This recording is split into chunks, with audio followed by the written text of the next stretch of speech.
So this video I uploaded a few days ago called "The Story of Living with the Meth Addict in Lynn/Boston," and this was a request from a user asking me to hear more about this story about my "America's Not America Anymore" video. So if you've seen the video and you just want to see like more of it, like the area and how it looked and the stories behind it, I'll show you on Google Street View. Right here is the house that I was renting at. I lived on the third floor. I would park my car in the back. The only person who'd open the front door was the chick I was renting with. Other than that, we all came in through the back door. We'd have to pay for parking or worry about parking tickets, so that was a plus. As it's an urban area, you will see parking tickets there like all the time. Right over here is the state inspection shop.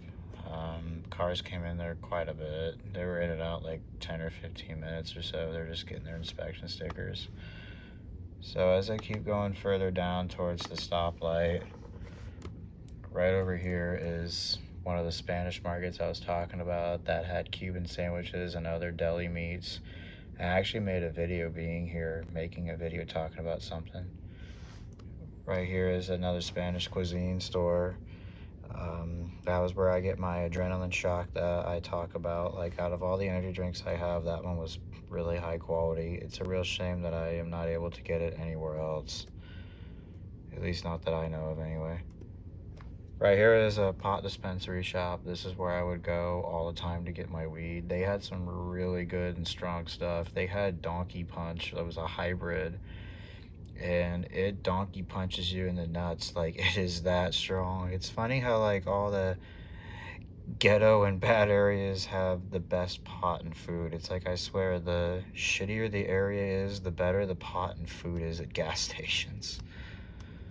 Right here is 7-Eleven. They were open till about 2 a.m. or so. I would walk there at night after I'm done working and go in there and get a snack and stuff. The only problem I had with that area was there'd be homeless people standing at the entrance and others sitting in their cars asking for money. That's about the worst it gets, but just seeing homeless people stand at the entrance at convenience stores, making people like me uncomfortable, it just starts to look like a third world country. Like, it really makes me sad to see that. Like, it's in such a cool area where everything is so walkable and historic.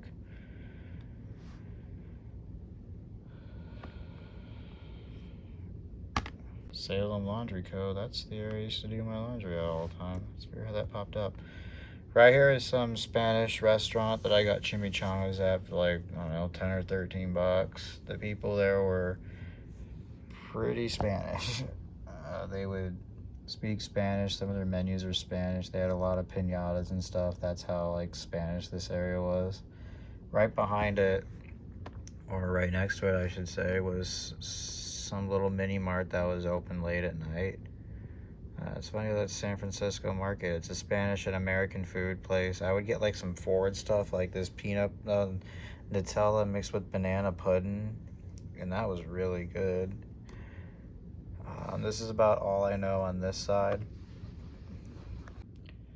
Right over here is a park that I would walk to late at night. Me and that other girl who recommended me the place would walk there sometimes when she was walking her dog. This area has a weird Y intersection. So this is the way I knew how to get there on my bike. I would just take the straightest lane I could. So right here, if you go farther down enough, there's like convenience stores and other like interesting shops to go at, where they had adrenaline shock. They had like CBD pot in a bag, like about half a gram or maybe 2 grams. They had like other Spanish necessities. They had some kind of restaurant that had good food. They were mostly like Spanish international areas in this part of the area I lived at.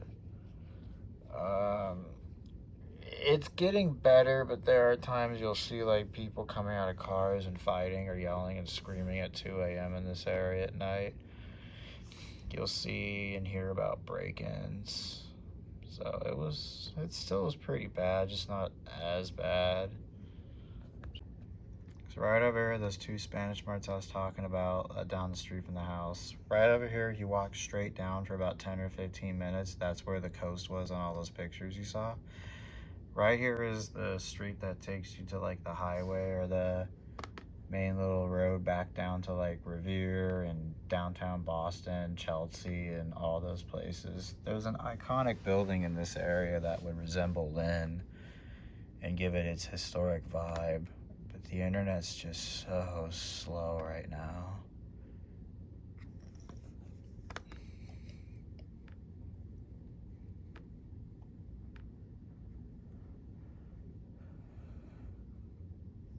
So right here is like the historic area looking at I was talking about. The building at the end here is where you will see that icon of Lynn. Like the moment you see it, you will know you're in Lynn. It just looks like something you see from the 1900s.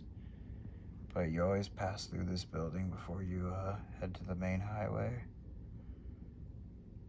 And further down, you just see more buildings like that and factories. It's just got that Boston iconic look. And that's just your way down. You just take this county road or highway south until you reach the bypass towards Revere Beach. It's pretty simple to get around in Boston, but yeah, that's about all the information I have for Lynn when I lived there. Again, I was only there for a few weeks, so I wasn't really there long enough to get to know the area. But yeah, this is about all I can tell.